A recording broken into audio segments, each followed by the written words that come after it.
Hey, Scott Spears with you here on another Spears Report. Going to do two in one night. Boy, are you lucky people tonight. Sitting here at my kitchen table, and you should really see how low rent this production is. I've actually got a phone book propped up on a box and the camera on top of that. So there you go, and a cat licking itself right over here to the left. So this could be a little X-rated if you actually sold this to anybody or could see what was going on around here.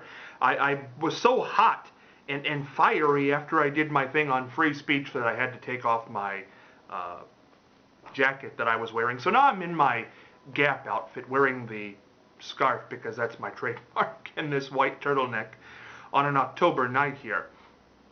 After that little bit on the First Amendment, free speech, unionizing, all those things that I talked about, I'm sure Governor Kasich's looking in the window over there, ready to have me taken out. And that wasn't even a thing against Governor Kasich. That's just the freedom to assemble peaceably, which we are all entitled, and that's all that was. And I'm not going to talk any more about that because I did that in the last one.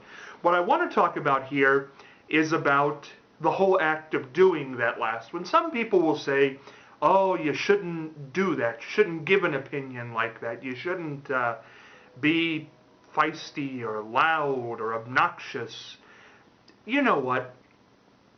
I'm just being myself. And that's all I really want to say in this blog. The best advice ever given to anybody in the world is be yourself. And I always say the thing that people want most in the world is to be heard. They don't want to be told they're wrong. They don't even necessarily want to be told they're right, although it's nice at some point. People just want to be heard. They want to be able to say what they want to say and have you hear them. I've gotten in fights with so many people, and there are probably so many people that dislike me because of the comments I give. There are blogs I've released that obviously have pointed towards certain people. I'm sure I've ticked people off that don't want to hear from me. I've pestered people. I remember one time, the great story is I said, I am really a pain in the neck. I mean, I really, gosh, I've forgotten the word, and I've used it so many times. It's not pester, but pushy. Pushy is what they always call me. I'm pushy. Yeah. And people always think pushy is such a nasty thing. You know what? Pushy is me. And sometimes it's worked, and I'm sure sometimes it has offended people. I won't doubt that at all. And the story I was telling was one time somebody said, you really are pushy, and you really need to stop that. In that particular case, maybe that was right. I don't know. But I'm just pushy. And there are times when I've been pushy that it's worked okay. To get the Helen Thomas interview, which was probably the biggest thing I've ever done, she said the reason she did the interview with me when I asked her later was because I was persistent.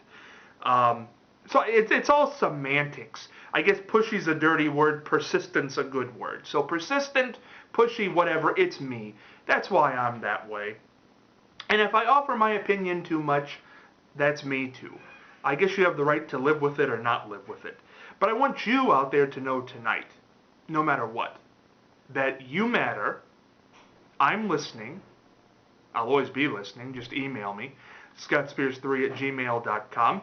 And whatever I did that really ticked you off over the years, no matter who you are, and I'm sure there's a long group, I just did it because that's my personality. And highly unlikely that's going to change. Because aside from being persistent and pushy, I'm also stubborn. So that's that. You know how I feel about the unions, and I hope I didn't tick you off too much tonight. Comment on this. scottspears3@gmail.com. See you later.